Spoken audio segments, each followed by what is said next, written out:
Quels sont les messages au colo atinela libiso? Nzamba la kisinga makambo ebele oyo tosamba na mokili oyo. Oh là. Makambo ebele. Avance la. Makambo ebele. Nzamba zo ebisango zo mona bato azokena faire. Ngabi na moni na banotu na nzambe na ba oyo nzamba ebisinga na bango bazokena. Mais ce sont des serviteurs. Ce sont des hommes que nous considérons. Et ça va tout au bête la maboko bazokena faire ndenge nini. Nzamba zo ba ke misala na bango na misu na bato ezaki na hypocrisie. Très bien. Tous en mois de juillet, après juillet août, un grand homme célèbre Nambo Kanabiso, un grand homme de Dieu Nambo Kanabiso, dans le mois d'août, et les catés divorce ou salam. C'est vrai. C'est vrai. Affaire moutakalisation. Excusez-moi les mots. Vous êtes moutakalisés. Vous les serviteurs de Dieu, les servants de Dieu. La télé vidéo, il y a sur Christelle Gambela. Elle a été moutakalisée. Ça vous dit quoi?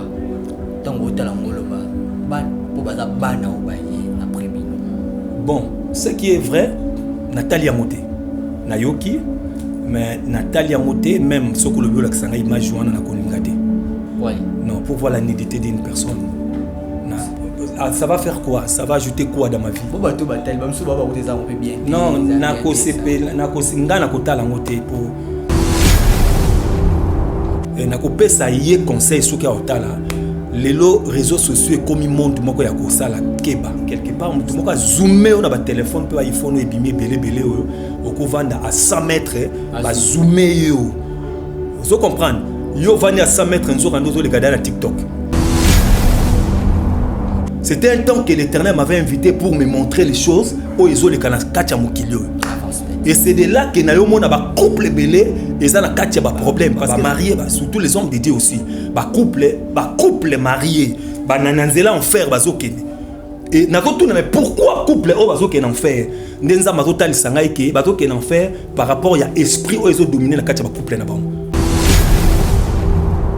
Au mona mosali ya nzambe oyo bo respecta ka mingi. Mais son parcours dans le domaine de mariage. Déjà changé 3 femmes. C'est ça. Azak a proposé 4e femme. Vous voyez? Au moins dans mon salle, on respecte na parcours à mariage. A Koufeli déjà basi mi balai. Très bien. Azak a proposé à la 3e femme. Très bien. Donc base ya makamwana nyonso ezalaka mari pe femme de nuit. C'est un esprit méchant. Yango nazoyeb sa peuple na nzambe to luka to poussa na pembeni ya nzambe. Luka poussa na pembeni na nzambe na bosolo. Poussa na pembeni na nzambe na vérité. Très bien. Dieu existe na lobaka toujours nzamba zalaka. Parce que la plupart les lots la ming ce sont des jeunes. Et puis ba divorcé PK ming les lots ce sont toujours des jeunes. Au moins babala na les lots parce que j'ai un ami que je connais très bien, je salue aussi, je n'abombe comme on aille. L'autre fois il était même chez moi à Bali 6 mois après à divorcer. Bah divorce il coûte tellement ma casse. Yo pour te lobby 6 mois, moi je connais un couple.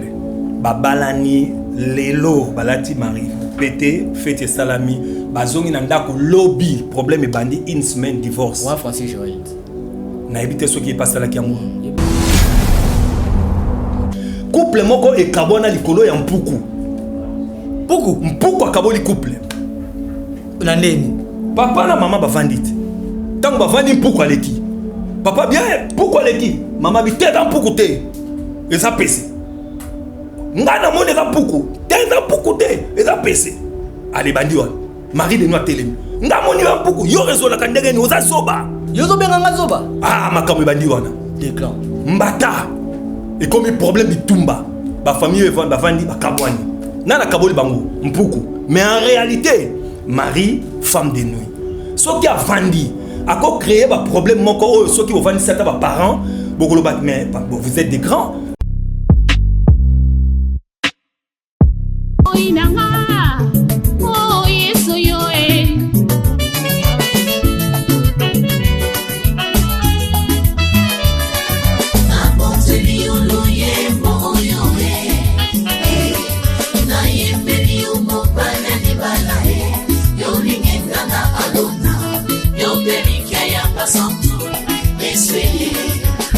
Masomo na ngai komi lokola ngola Zambe na bomboye Yondo limbisaka nga Pe yo petola kangai Tina nini Natika nzela na yo Nakolanda seyo Kinosuka ya bomboy nanga Sunga bomboy nanga yawe Tambosanga na nzela ya sembo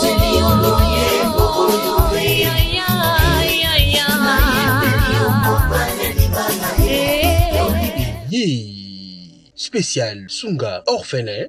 To soutenir orphelinat Vida. Nakata orphelinat Vida bolingonde vandi. Ndenge okanisi bayi bazotelengana. Nzamba pambola yo. Orphelinat Vida nzambe atieli sonae awa. Eloko nyonso oza nango. Yaka contacter orphelinat Vida. Misolo na yo okabola yango na banani. Orphelinat Vida. Isika bazozwa bana baza orphelin. Botana nzambe shalom bisika nsobizwa mibino awa nazali na orphelinat Vida na yaki na bapashiko pona kotala penza si réellement si makambo toyokaka mama Emily Seth Mainga existaka. Mais quand on est venu, on a trouvé que c'est vrai. Surtout ça la bolam livre souvenir et fondement. Même après la mort, même après le retour à Christ, il y a misana biso et témoigner biso liboso na nzambe. Bien aimé, total ONG Vida a organisé activité $1 pour nos orphelins. Orphelinat Vida eza train ezolokota ba orphelin botie essence pour ekoma la destination. Nzambe na lola mona bino pambola bino vraiment azongisa ya ebele vraiment na oyo nyonso bosalaki lelo toyesu na lisolo mosusu kosenga na bino ke tozweli bana esika ya monene tozweli bana esika ya kitoko tozofutela yango chaque mois bana na biso fo balia bana na biso fo bakende classe bana na biso fo balata bana na biso fo baza propre nasepelaka na donner oyo bango bayoka mongongo na nzambe et puis basalaka nzambe asengi parce que c'est eloko nzambe asengi na yebisaki nzambe tu m'as donné cette vision mais je ne vais pas travailler toute seule. Bah, bossa le cas, bah, provision était tout autour de moi. Nayango, Soki Olingi Osunga, Bengabiso. Na plus 1, 64, 75, 33, 43, 10. Topé, Bengibisona, plus 243, 97, 666, 66, 04. Olandelaka papa oyo, nini? Omoni makambo nalandelaka papa wana mokolo. To jeune garçon kaka moko olembi. Papa, limbisanga pona dérangement. Biso ba jeune mikongo déjà ekufi. Bino bozo sala ndenge nini po mokongo na bino ezala toujours efficace. Et le silence est macabre. Viens. Cabinet Dr Aladji 2022. Kimana Lombango chez Dr Ahmed Yakozwa Uko Force pour la faiblesse sexuelle. Aqua pour la hémorroïde. Acacia pour la prostate. Awika renforcé hypermatozoïde. Iba pour la colisanto ya papa. Arariro pour la infection. Ahmed azo soigné. Dr Ahmed azo soigné faiblesse sexuelle, IST, hémorroïde, diabète, hypertension, hypotension, hypertension, hypotension, stérilité, rhumatisme, épilepsie, myome. Bengabus 243 82 97 37 164. Soit Oye sur avenue Loubefou numéro 17 na commune Yalemba. Référence salle du royaume des témoins de Jéhovah. Pona Batwamiki Yalibanda. WhatsApp na 89 97 78 130. Moi na maman kobuka na te yoka lisolo Mama Jusnovitz yene coach le poste ya nzoto na bino. Aena bakisi ozo traiter ba tempo banduta boboko na ndenge oyo pesaka mbindo pe bosoto na kati ya nzoto na bino lokola poche des yeux ridna elongi deisima o profiter na cash ne okoma kobomba elongi okoma kokela nzoto na osoni kobuka na te lukaka ka Mama Jusnovitz okozonga lekeleke mwete ku mama na ngai babi Mama Jusnovitz azo soigner nyonso etali loposo ya nzoto na bino yo muto betela batampo esala kezambe te silaka te elonye nzuluka ekoma lokoma batume na depo makala yaka pote bi docteur azaka moko coach azaka moko kozoe eza nango facile azape na Facebook WhatsApp ba site nyonso internet soki olingo zo ba produit na livraison nango za partout dans le monde tobeta w bolingo na théorie ezanga moniokoli mais sur terrain kotakoliki bomango nde tomonaka humanisme yeye chéri okwaki wapi papardon ya baba oyokisoni te. Chez Biso Télévision, chaîne oyo ekokani na yo. Bozali ebele bokota l'émission de partout na pesi bino mbote. Mbote bala nyonso ya chez Biso TV. Oui malamu na émission na bino réponse à nos questions. Yande ko na bino. Na pesi moyini nanga mbote, moyini mbote, moyini bonjour, moyini nanga bonsoir. Mbote bala nyonso ya chez Biso Télévision. Très heureux de vous retrouver une fois de plus sur cette chaîne éducative professionnelle chez Biso Télévision, la chaîne qui nous ressemble tous. Voilà, merci à tout le monde qui nous suit partout dans le monde. Vous êtes ici à Kinshasa, la capitale de la République démocratique du Congo. Vous êtes dans notre capitale économique du pays, Katanga. Vous êtes dans toutes les 26 provinces. Merci pour cette confiance. Comme je l'ai dit toujours, il y a au moins 25% d'abonnés ici au pays. Merci à vous, au moins 75% partout dans le monde. Donc 75% partout. Vous êtes en Australie, Chypre, Côte d'Ivoire, Brazza, Rwanda, partout. Canada. Merci pour cette confiance et la fidélité. Parce que c'est grâce à vous que nous, on est toujours là sur cette chaîne, chez Biso Télévision. Vos commentaires, vos suggestions, vos remarques nous font énormément de bien. Merci à vous. Alors merci aussi à toute l'équipe. C'est grâce à eux aussi, les héros dans l'ombre. Grâce à eux, un peu bien devant la télé. Merci à Chris derrière la caméra, Dinish Monsolo, ainsi que Eli Elias à la réalisation. Merci à vous. Merci à Chikou Kadi chez Biso Télévision. Si c'est pour la première fois que vous nous captez, juste place la commune à rejoindre, s'abonner, appuyez si vous avez votre téléphone. Si vous nous regardez peut-être un ordinateur, cliquez là où c'est écrit en rouge s'abonner. Évidemment, il y aura une cloche qui va sortir. Alors, vous êtes la première à recevoir des notifications à chaque fois qu'il y aurait une émission en ligne. Je vous en prie, je vous supplie juste d'appuyer sur la cloche. Vous ne serez jamais déçus. Voilà, merci à tous mes partenaires. Vous êtes nombreux de me suivre partout dans le monde. Merci à Lévi Paille, Lendalo, on est derrière toi. Merci à toi. Merci à cette dame, non pas parce que tu as l'argent, mais tu as l'amour des gens. Emily Maïna Seti, et puis la dame au grand cœur comme ça. Jessica Longonia, ainsi que la fondation Action Rap. Merci aussi à SKS, une femme qui fait couler de l'argent. Merci à toi, Madame SKS. Aujourd'hui, ça fait tellement longtemps, je dirais 3 mois comme ça, qu'il n'était pas avec nous. Qu'est-ce qui s'est passé? C'est vrai qu'il était malade. C'est vrai, à un moment, mais il me disait toujours un mot, il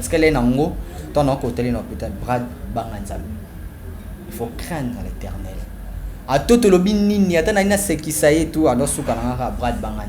C'est qui cet homme?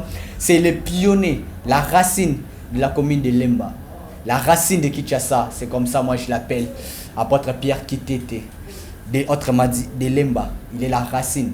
On est beaucoup sortis, il y a beaucoup de pasteurs qui sont sortis, mais ils savent leur retour c'est où. C'est là où il n'est pas seul, mais il est parmi des racines où Simine Zetamango et Téléma, apôtre Pierre Kitete, autrement dit de Lemba. Voilà, ça fait tellement longtemps de recevoir ses grands-pères, si je peux le dire comme ça, Saint-Père, des babinga, pour ne pas banner catholique. Na pesi mbote moto na nzambe mbote nzamba pambolo Brad Bumba. Amen. Pour na raconte lelo. Amen. Je crois que je dirais que Zali raconte mon code divin. Amen. Il n'y a écouté raté biso parce que hier déjà raté 3 jours comme ça na combattu d'une manière ou d'une autre. Et imagine aujourd'hui même on est 17 heures de on a 10 heures na tongo na la muki na démarrer voiture pour na tia arrière boîte de vitesse boy. Donc j'avais compris que l'Éternel a donné le comment gloire à Dieu. Moi, je comprends le langage de Dieu. Amen. Lorsqu'il y a des obstacles, c'est qu'il y a la bénédiction. Gloire à Dieu. Et voilà. Merci beaucoup. Un mot, parce que on rappelle, il y a au moins 3 mois comme ça, depuis les gars, ça la rémission. Oui. Et on a les cas sautés. Oui, 3 mois, plus de 3 mois d'ailleurs. Ouais. Ouais, na sali émission té. Et ça, par rapport, il y a 2 choses.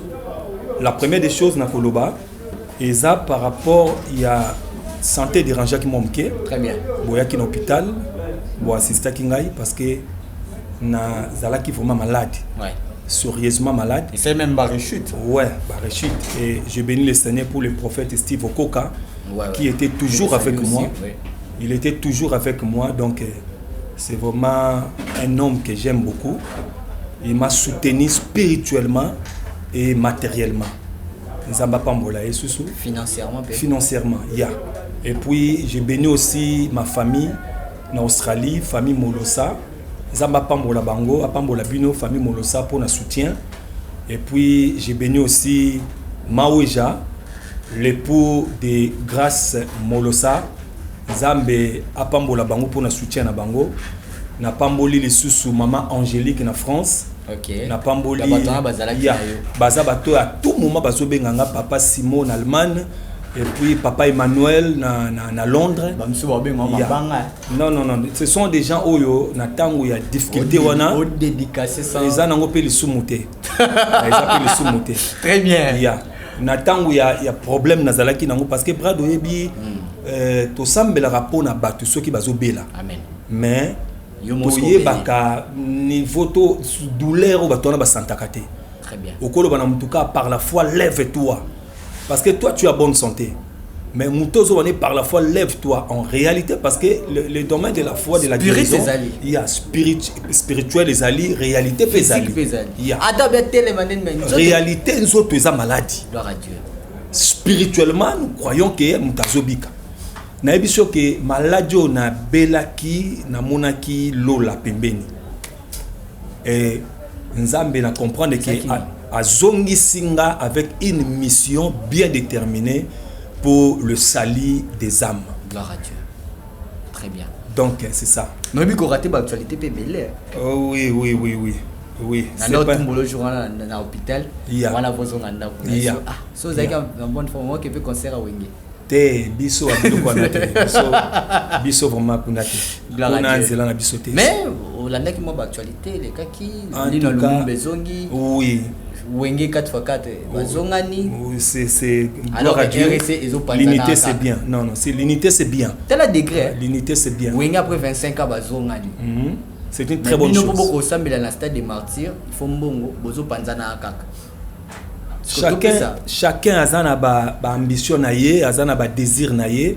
Donc je ne peux pas condamner celui-là parce qu'il a demandé l'argent. Je ne sais pas qu'est-ce qu'il est entré ou bien ma communauté a besoin. Il a besoin peut-être d'argent. Na qui ko condamner parce que même ba musicien dans musala na bango. Très bien. Ba député dans musala na bango. Donc biso pe pasteur mutunam to sala musala pona asunga libota naie. Donc c'est pas un problème ceux qui mutasengi mbongo tozo ngo kaka na sens ma bête. C'est le travail de chacun. Très bien, alors il y a tellement des actualités. Affaire mutakalisation. Excusez-moi les mots. Vous êtes mutakalisés.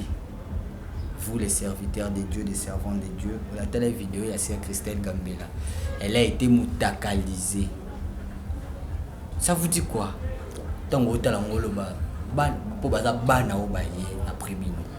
Bon, ce qui est vrai, Nathalie Amote, Nayoki, mais Nathalie Amote, même ce que le bureau a image joint na koningate.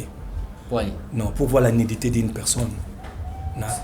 Ça va faire quoi? Ça va ajouter quoi dans ma vie? Non,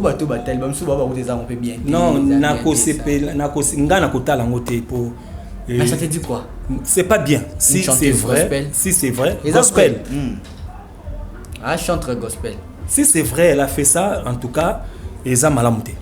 Na habité na intention ni na sala kiango pour na teka image na ye soit azotine de la mutu moko bazana ya en couple, je ne sais pas ou bien ba peut-être zaka amitié bazala ki nango atinde le mobile na ye a monter coup, je ne sais pas intention ni mais na ko pesa ye conseil soki otala lelo réseaux sociaux comme monde moko ya ko sala keba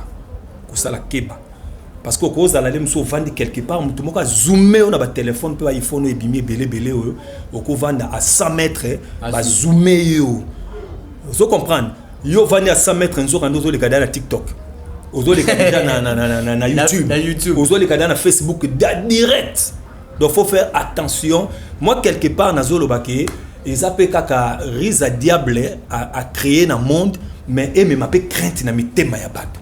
Avance. Dans le sens que pour battre banga nzambe te. Avance date. Tu vois, il y a des gens qui ne craignent pas Dieu parce que le but que nzambe to mona ka été. Avance. Mutazo banga mutu plus que nzambe. Mais il faut toi comme ce qu'on a niveau que a comme banga pe réseaux sociaux. Aux tambola na makanisi no bakela msu mutu mazo filmer ngazo lekisanga na TikTok. Banga les réseaux sociaux et qu'on fait éviter ba te belé na masumu. Tu préfères encore notre monde avec na téléphone ba touche que oh. Bon écoute bien. Et qui mi sabat na lisumu. Mais masumu parce qu'on va na lemso à 100 mètres ba bengi oleki na TikTok. Mais soko tchesi ko yo penser on na mutu na yo. Je ne pense pas que Moutounion ça a roulé ça la mabé. J'aime vous voir dans ces pots-là, ça me fait tellement plaisir. Amen. Voilà. Je te bénisse. Alors, Nakati hôpital, il y avait tellement de choses. Nanda Kuta Mofandaki. Quels sont les messages au colo? Atteindre la vie. Oui. Avant tout, on a thème nabiso to mega to développer mon qui est sur les couples. Yeah. Ouais. On est au fan de la pena. Personne n'a moins qui. Yangonde est un message au Nzamba Pesinga. Ngalo bara toujours que quand il y a maladie, ils ont la capone en retraite. Au moins, confinement autour les gars. C'est dans l'année 2020, 19-20. Ngapo nanga confinement on est à retraite. Parce que tous qui na bandako. Bato ba notanga ba bibliothèque bato qui occasion ko tanga ba Bible. Bato bazaki na tant ko sambela te bato qui occasion ko sambela. Après confinement il y a 2019-20 Brad Naib Sayo que tant aussi là qui Nzamba utilisait une chose puissamment parce que j'avais compris que c'était le temps de la retraite. Ngapo nanga malade de la retraite. Très bien. C'est vrai la peau souffre mais spirituellement naza connecté na ciel. C'est ça. Tu vois? Connecté na ciel nazo solo na Nzamba tout moment. Parce que la temps malade mutabonde la mingi Nzambe sungangai Nzambe naza la musala na kufate. Tala ba brebi, tala mama boye, tala mama boye. Vous voyez? Donc, nous avons une communication directe dans Nzamba. En ce moment-là, parce que moi, je vis la mort comme ça. Wow. Yeah. Je vis la mort. Donc, je vis la mort. Il y avait des appareils. Images, appareils qui partout. La bâtiment cœur, la respiration, la tension, la sucré, la boye, vous voyez? Donc, en ce temps-là, nde na monaki makambo ebele Nzamba la kisinga makambo ebele oyo sama na mokili oyo ola makambo ebele makambo ebele Nzamba la kisinga makambo ebele Brad c'est ça yango nazoyebisa peuple na Nzambe to luka to pusa na pembeni ya Nzambe luka pusa na pembeni na Nzambe na bosolo pusa na pembeni na Nzambe na vérité. Très bien. Dieu existe na lobaka toujours Nzamba zalaka. Nzambaza soki nzambe tele msunga nga yate parce que même ma mère ma famille ba baka ke muto yo ndenga ke hôpital ba kozonga te mutu na mutakomi ko interpréter ndenge na ye mutu na mutakomi ko loba ndenge na ye vous voyez mais nzamba ye ko lobelanga na yoka mungongo nzambe na se malade je vis le paradis je vis l'enfer na moni moto ezopela na moni ranger bato ezokene na enfer. J'étais étonné. Bato bazo qui en enfer, ce sont des gens autres quoi pour dire. Bato to betela maboko, bato to kumisa. Na moni bazo qui en enfer, bazo lela moto ezopela. Nzamba zo ebisa ngozo mona bato bazo qui en enfer. Ngabi na moni na banotu na nzambe na ba oyo, nzamba ebisinga na bango bazo qui. Mais ce sont des serviteurs. Ce sont des hommes que nous considérons. Et ça bato to betela maboko, bazo qui en enfer ndenge nini. Nzamba zo ba ke misala na bango na misu na bato, ezaki na hypocrisie. Très bien. Na misu bato, bato sala musala na hypocrisie mais au dedans d'eux, ce sont des loups féroces. Amen. O bazo dévorer ba couple ya bato. Bazo dévorer ba veuve, bazo dévorer ba orphelin, bazo détruire ba vie ya bato belé. Amen. Vous voyez? Et nazala ki na distance nazotala enfer, nazotala paradis. Et en ce moment-là, na pensa que Nzamba zozwa ngai. Mais Nzamba ebisinga que tant on a quitter, tu as une mission à faire sur la terre. Amen. Abi tu vas rentrer. Avance tête. Mais tellement na mona ki beauté ya paradis. Na yoka ki supposa ozonga na mokili ote.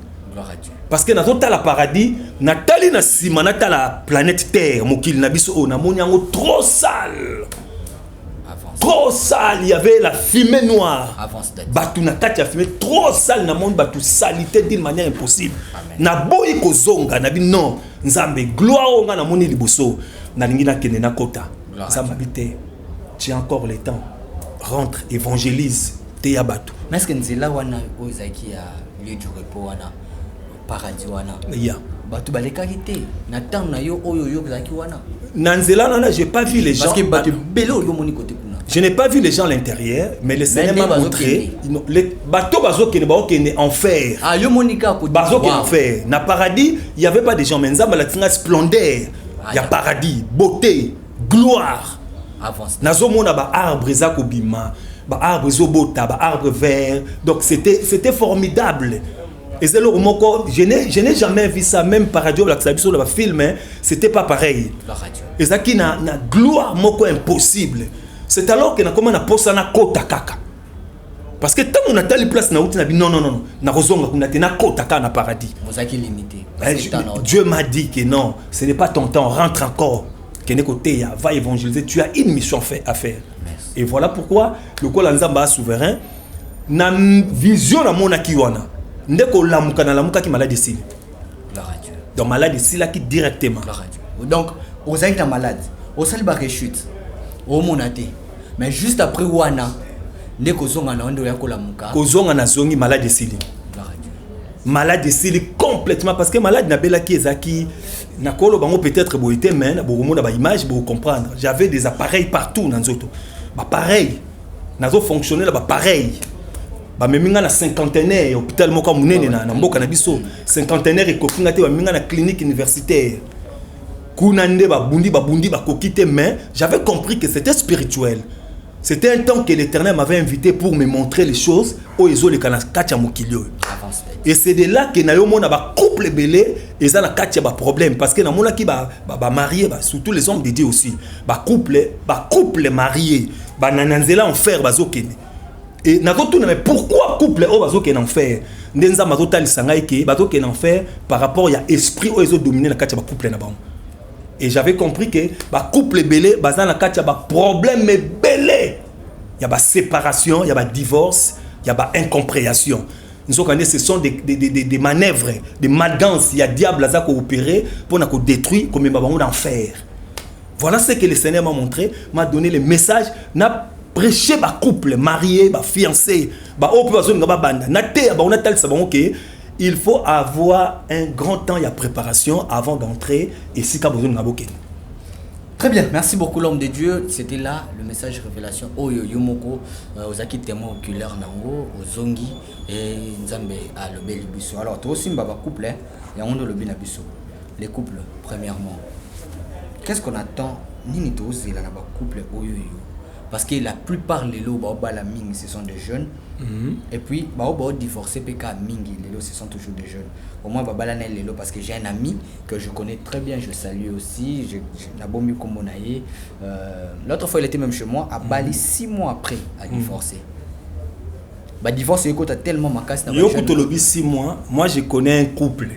Babalani lelo balati mari pété fête salami bazongi nanda ko lobby problème et bandi une semaine divorce. Moi français Joël. Na habité ce qui passe là qui amour. Mais je connais un couple ba les cas qui une expérience négative wana. Donc les problèmes à couple les années. Oyebi ba mabala ya ba maman na biso. Mère na biso ça la plus de 60 ans na libala. Na bi plus na libala ba kabwana te. Nam na yoke pa maman na papa ba sointe mais ba soinaka. Ça dit babebanaka mais tout le monde a été bana biso tout le monde a raté. Et puis au monde que papa kenda ka mangenge ngete pona bala maman. Na li solo papa na biso akutana kana maman na wenze.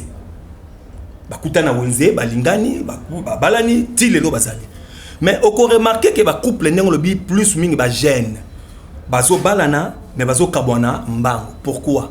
Oyebi lelo jeunesse ezana voix moko ya destruction. Très bien. Soko taliba maman na biso nenge batambolaki bayebaki nzambe lokwa biso toyebi nzambe lelo boete mais batambolaki na crainte moko oyo ba famille et banaki ko éduquer bango mo ba crainte moko soki pa ba lubo omona même ozana fiancé otala yo akotika yo kaka na porte ya ndako. Vous voyez, c'était comme ça. Donc papa soko éduquer mwana que okoki ko bimana mobali te avant le mariage. Donc conception ne vani na mutu ya mwana. Vous comprenez? Moi na so akutani na mobali azana 80% ya ba chance ya ko réussir na mariage na. Wow. Vous voyez? Mais aujourd'hui ba jeune bazana ba souvenir à ma bébélé. Ezana basi mususu bali nzoka ne mwasona bimana batu bakufa. abimana batata bato abimana bato soko tangi nombre ya bato abimana bango mwana muke yemo azo maîtriser bato te azo maîtriser bato te la ko tangi le msota ba 27 personnes abimine ba msuba kufa wow ba msuba zala ba maladie ba msuba ba problème dans ma famille vous voyez muto abo bible lobi na biso boy soki muto asangani na muto ba komi na enzoto moko amen. Et maintenant, yo kangama osangana na batu nyonso na ba 27 osangana na bango. Tu attends quoi? Le jour où tu te marieras. Donc ba makambo salaka le passé na yo et kolanda futur na yo. Voilà pourquoi na lobaka na batu toujours. Il faut pas que ça l'aventure na lelo na biso pour le passé déjà les qui mais lelo na biso. Ce qui compte dans la vie d'une personne et sa futur. Très bien. Le passé les qui mais très souvent futur abatero va la déformer à cause du passé na ye. Olona ka mbuma ya mabe, obuka mbuma ya mabe na futur. Mais le col nzamba to pesa biso présent ya lelo, to ça la effort présent na biso dans la malamu na miso nzambe pe na miso bato. Vous voyez? Ba couple belé lelo ba séparation na ça la mapona nini. Voilà, et là pe na ngana tuna. Vous savez babara tout acte il y a un esprit derrière. Merci beaucoup na prophète Okoka parce que abeta nga pe lokoana abi tout acte il y a un esprit derrière. Alors dès ba divorce les heures mingi plus par ba jeune mais tout papa ba maman na biso au moins maman na papa ba fanda na bango mais nous le jeune est-ce que il y a quel esprit qui anime plus les divorces na ba couple lelo esprit oyo eza na base il y a destruction il y a ba couple lelo ezalaka esprit moko oyo batu bakoki koleka ba prédicateur bakoki koleka ba pesi ba koma ba esprit ba latisi ba esprit ba kombo ba nzoto non ezalaka esprit moko oyo ezalaka na base ya destruction ya ba couple eza esprit ya mari pe femme de nuit ye mutu azalaka na base omona mosali ya nzambe oyo bo respectaka ye mingi mais sotali parcours na ye na domaine ya mariage déjà changé 3 femmes. C'est ça. Azako proposer 4e femme. Vous voyez? Au moins dans mon salle nzambe moko bo respecta kaye na parcours à mariage a koufeli déjà basi mi balé. Très bien. Azoko ne ko proposer à la 3e femme. Très bien. Donc base ya makambwana nyonso ezalaka mari pe femme de nuit. C'est un esprit méchant. Démon oyaka ko détruire ba couple, ya linga division pour ya régner. Vous voyez? Donc, bah couple belé, bah problème bah traverser, et ça bah problème y a mari et femme de nuit. Peut-être na boutou na yo, au moins na mari de nuit à kate, femme de nuit à kate, menzo kanda zali. Je connais un couple. Na loba makambo loko la G, bah tout ba mona loko la G, mais ça makambo to traité mingi na musala na biso. Couple moko e kabona likolo ya mpuku. Mpuku akabo li couple. La neni. Papa na maman bavandite. Tant que bavandi mpuku aleki. Papa bien, pourquoi aleki? Maman bi tête en mpuku te. Et ça pèse. Ngana mone za mpuku. Tête en mpuku te. Et ça pèse. Allez bandi wan. Marie de noix telemi. Nga moni wa mpuku. Yo rezola kandenge ni oza zoba. Yo zo benga nga zoba. Ah makambo bandi wana. Déclan. Mbata. Et comme il problème bitumba. Ba famille evanda bavandi ba kabwani. Nana kaboli bango mpuku. Mais en réalité, mari, femme de nuit. Ce qui a vendu, a créé un problème, ceux qui ont vendu certains parents, mais vous êtes des grands, ces problèmes vous pouvez traiter vous-même à la maison. Pourquoi nous appeler? Donc, un problème, c'est futilité. Il y a des kabola. Landa va couple au kabwana. Tout n'a pas problème d'abord. C'est difficile au calme sur infidélité. C'est difficile. Au calme sur moi, c'est difficile. Moi, ça c'est impoli. Impoli. Mobile, ils ont un retard.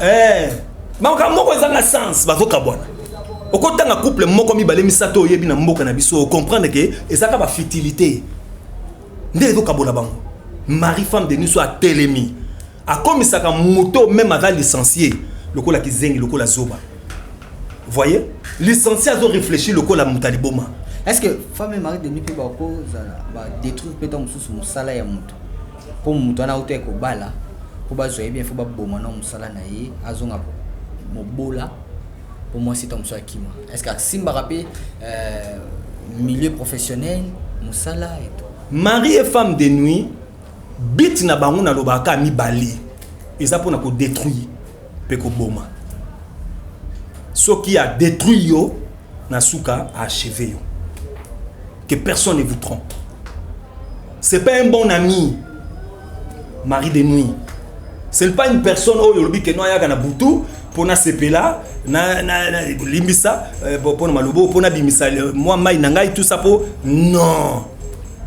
C'est très grave encore ceux qui marient ou femme de nuit aye tol ba ti mari de nuit aye pa ya mwasi ba bimina mwasi na maman moko la kana ba pantalon jean mais maman nanza masala ngolu ni États-Unis nzamba pambola andola ta pantalon jean a somba sentir à cuir mon sentir à poso ngombe ya mingi wa ba cowboy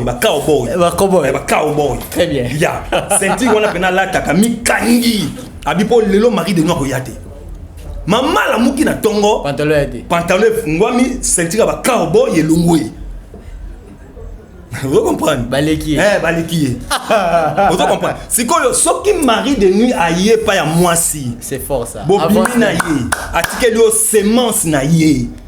Na lobaka toujours semence à moi na mobali na nzota moisi za la pone kufate mais po ça nini. Et bota. Ezana ba couple belé na katia ba famille. Bana bate. Bana bazate mais spirituellement parlant bazana bana. C'est quoi rôle bana on est za la kanini. Oh la banane zake il faut pas traiter bango loko la banane normal mais banana bazaka na ba dépense mo impossible ba on est ba robé sa musala ya maman to pe musala ya papa. Wow.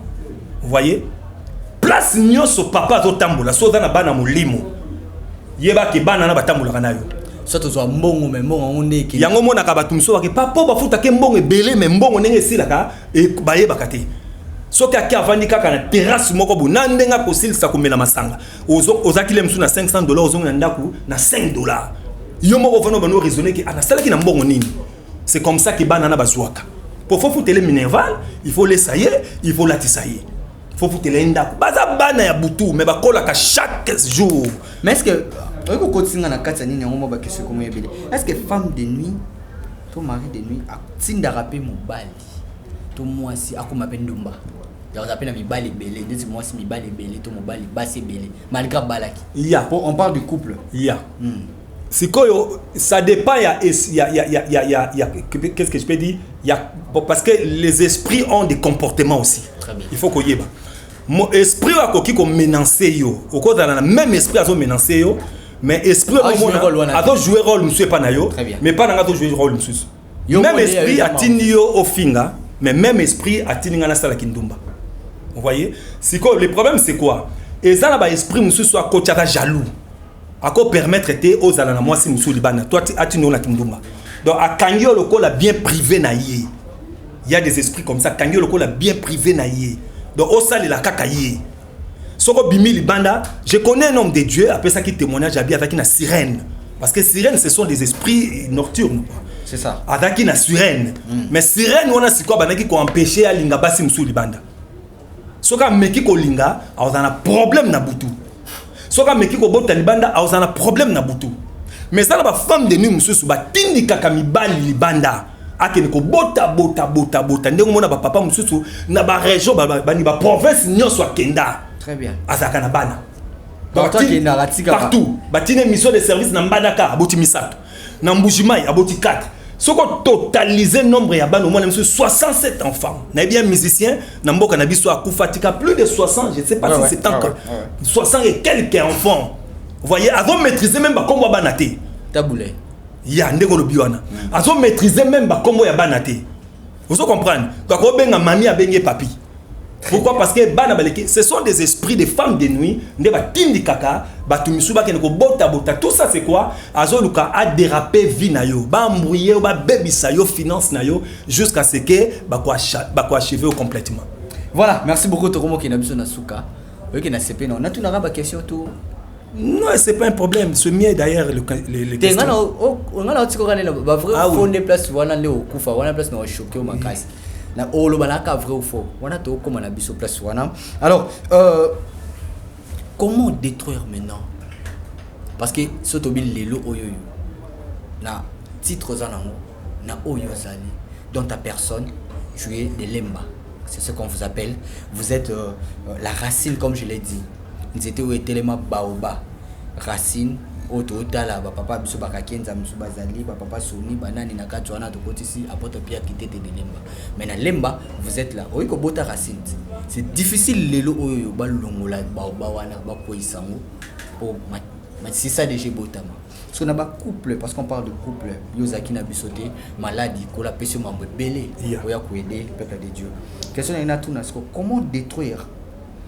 Moi si oya qui n'a pas femme de mari de nuit naïe, mon bali oya qui n'a pas femme de nuit naïe, bota déjà mis si ça, bah fandi, so ba abali a divorcer, azuma moi si me soit abali a divorcer, moi ça azuma me soit divorcer. Comment détruire maintenant au katabarasine voilà? Ou boti déjà ma papa. Nzamba pambolo pona ba question kitoko. Nako lobabo nalandaka mutu moko teaki sur le mari et femme de nuit. J'avais aimé sa prédication, mais le problème que ayoka ki yango quelque part. Donc batei ayoki aye atei yango kitoko ndenga ayokaki. Tu sais les messages me maka miracle et pas ya moto, ce que zali message moko révélé. Très bien. Otolobaka rema, ozui rema. Tu vois, ozui révélation. Et dans la Bible, bana moko les 7 fils de Sheva. Ba yoka ki enseignement. Ba moni ndenge Paul, les autres bazo bengana ba démon. Ba ngope ba ke ko meka. Ba bi ke non. Bazo bengana ba démon ba bi to yoka ki Paul. Azo bengana tout ça. To bengana yo na kombo na boye. Et les 7 fils de Sheva. Ba bi que nous connaissons Paul, nous connaissons Jésus, mais bino to ebi binoté. Et Bible dit que va frapper qui bango. Vous voyez? Le problème c'est quoi? Nalobaka toujours d'accord. Il y a un médecin. Tous en a docteur rébellé. Vous voyez? Spécialité. Dans la spécialité naïe. Très bien. Oh ya tangeli classe. Oh ayo kakaloko la passion. Très bien. Kengai na tangi na ngabe nazala ophtalmologue. Très bien. Mais bazo benga docteur. Très bien. Nazala dentiste. Mais bazo benga docteur. Nazala nani susu pédiatre. Pédiatre. Mais à docteur. Nani susu chirurgien, gynécologue. Gynécologue. Basé belé wana oboye bi wana. Ba on so la docteur. Mais mutu na na spécialité na yé. Oyo ayebi yango. Yé spécialité non. Toto comment?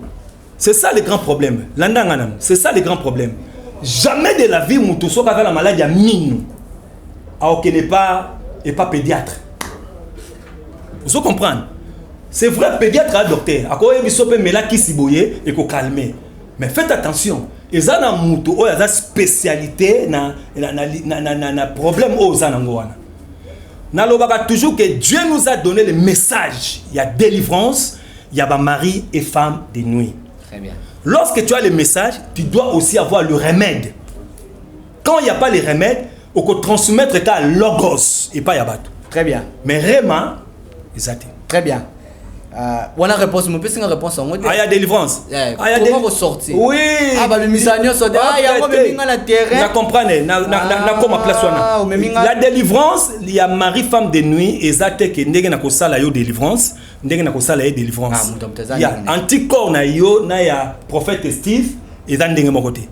Qui sur prophète Steve a koko mela na même maladie oyo zanango, au moment na yo melio bikité.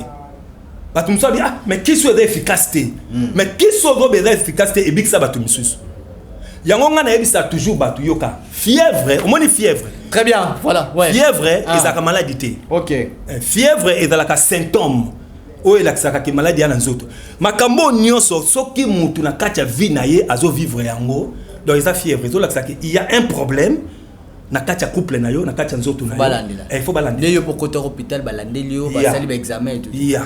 Voilà, merci beaucoup, ça n'est fini pour aujourd'hui. Merci à Souka de toutes ces émissions.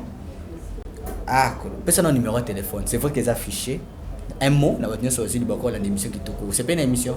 Il y a une émission. On a une baby émission. Non, comme c'est émission t'es parce que des émissions évangéliques. Très bien. Tout est à l'Ubanazambe. Amen. Personne numéro. Yo yebingai nazalaka pasteur ou nazalaka juste oh ils ont faux et nalingaka polémique té ça polémique té non le baga oh yo lobby tout va batata problème de numéro de téléphone le numéro de téléphone vraiment nalingaka penza mingi kopesa té et ça affiché très bien na éviter té les locaux parce que tu as maladie plus 243 très bien 89 35 68 266. Voilà. Merci beaucoup, le numéro est là. Appelez. Bateau nous sommes va prendre surtout les jeunes couples, les jeunes travailleurs. Bateau union sur que vous avez un problème. En tout cas, vous ne serez jamais déçus. Je connais la personne, une personne intègre. C'est comme ça que je l'appelle. Apôtre Kitete. Toujours. Acceptez-moi. Na vrai ou faux, non, juste vrai ou faux. Tout c'est cannabis. Côté la pardon.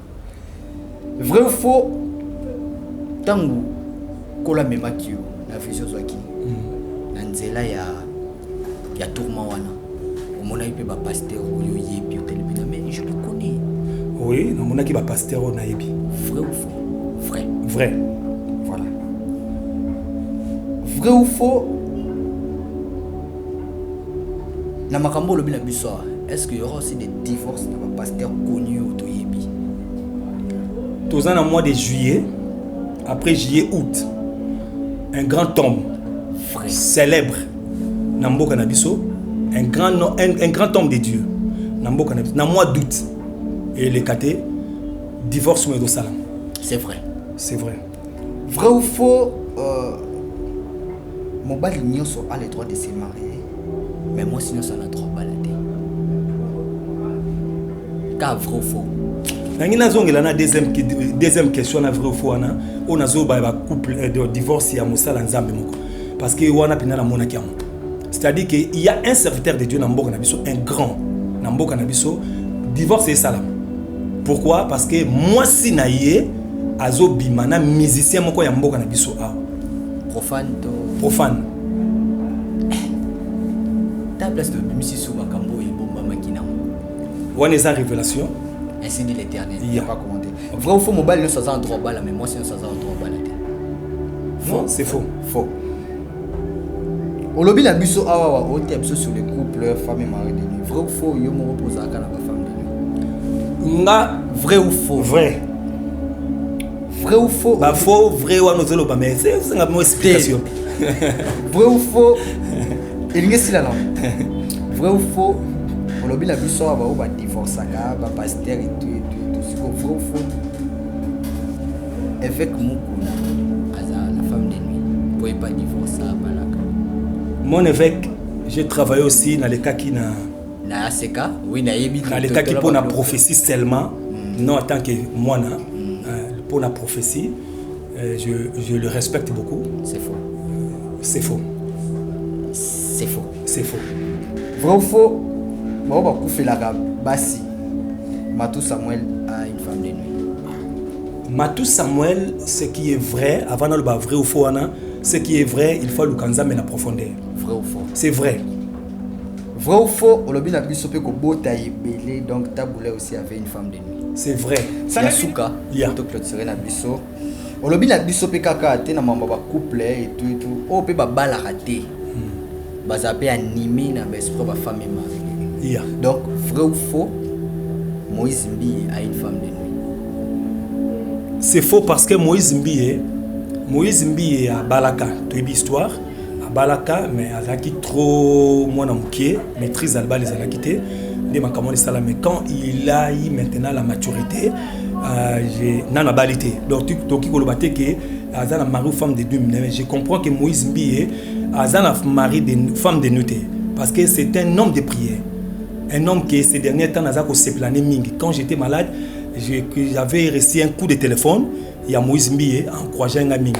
Donc lui vraiment il est pas encouragé d'aller sous ma bête. Non, pas encouragé ngate mais kotalaye na miso a molimo. Sora benga ki le roi Francis Joël, ndé alingara zaka kota ba femme de nuit. Il y a dans la femme de nuit. Voilà, merci beaucoup. Alors ça n'est fini pour aujourd'hui. Merci beaucoup. On était là avec la racine, comme je dis toujours, la racine pivotante de la commune de Lemba. Un héros, si je peux le dire comme ça. Une personne pas comme les autres. Apôtre Pierre Kitete, autrement dit, de Lemba. Merci. Merci, bravo. Je suis ravi, honoré de vous recevoir. Que le Seigneur te bénisse. Je suis béni. Gagnez la Copeso, merci. Merci beaucoup. Vous avez aimé? On se retrouve prochainement pour un nouveau numéro. Restez toujours connectés sur cette chaîne, la chaîne qui nous ressemble tous. J'aime sur télévision. Au revoir. Oui, j'ai confirme des boutiques etikala moko na République démocratique du Congo. Miss Lo boutique amemeli biso poto na Kinshasa. Ah, merci mingi na Mama Laura na ndenge omemeli biso poto na Kinshasa.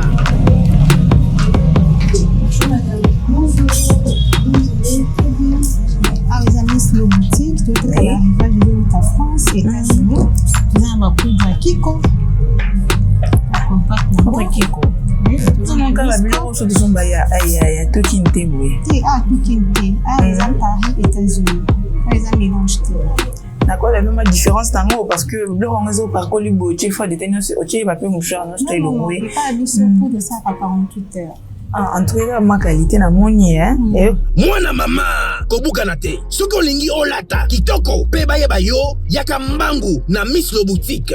Nengo okokuta basapatu bilamba ya basi, maquillage, mafuta, ba parfum pe biloko mususu. Te poto kiti na Kinshasa. Pour mon abiso ezali pas cité. Tozwami bongo na avenue Victoire numéro 5, commune de Kasavubu. Topo bengi biso na téléphone na plus 243 85 64 11 889 0033 78 33 03 749. Spécial Sunga orphelin. To soutenir orphelinat Vida. Na kata orphelinat Vida bolingo nde vandi. Ndenge okanisi bayi bazotelengana. Nzamba pambola yo. Orphelinat Vida nzambe atieli so na ye awa. Eloko nyonso oza nango. Yaka contacter orphelinat Vida. Misolo na yo okabola yango na banani. Orphelinat Vida. Esika bazozwa bana baza orphelin. Botana nzambe shalom bisika nsobizwa mibino awa nazali na orphelinat Vida na yaki na bapashiko pona kotala penza si réellement si makambo toyokaka mama Emily Seti Mainga existaka. Mais quand on est venu, on a trouvé que c'est vrai. Surtout ça la bolam livre souvenir et fondement. Même après la mort, même après le retour à Christ, il y a misana biso et témoigner biso liboso na nzambe. Bien aimé, total ONG Vida a organisé activité $1 pour nos orphelins. Orphelinat Vida eza train ezolokota ba orphelin botie essence pour ekoma la destination. Nzambe na lola mona bina pambola bina vraiment azongisa ya ebele vraiment na oyo nyonso bosalaki lelo toyesu na lisolo mosusu kosenga na bino ke tozweli bana esika ya monene tozweli bana esika ya kitoko tozofutela yango chaque mois bana na biso fo balia bana na biso fo bakende classe bana na biso fo balata bana na biso fo baza propre nasepelaka na donner oyo bango bayoka mbongo na nzambe et puis basalaka nzambe asengi parce que c'est eloko nzambe asengi na yebisaki nzambe tu m'as donné cette vision mais je vais pas travailler toute seule. Bah, bossa le cas, ma provision était tout autour de moi. Nayango, Soki Olingi Osunga, Bengabiso, na plus 1, 64, 75, 33, 43, 10. Topé, Bengibiso na plus 243, 97, 666, 66, 04. Chez Bissou Télévision, chaîne Oyo Ekokani na yo. Bozali ebele bokota l'émission de partout na pesi bino mbote. Mbote bala nyonso ya chez Biso TV. Oui malamu na mission na bino réponse à nos questions. Yande ko na bino. Na pesi moyini na nga mbote, moyini bonjour, moyini na nga bonsoir.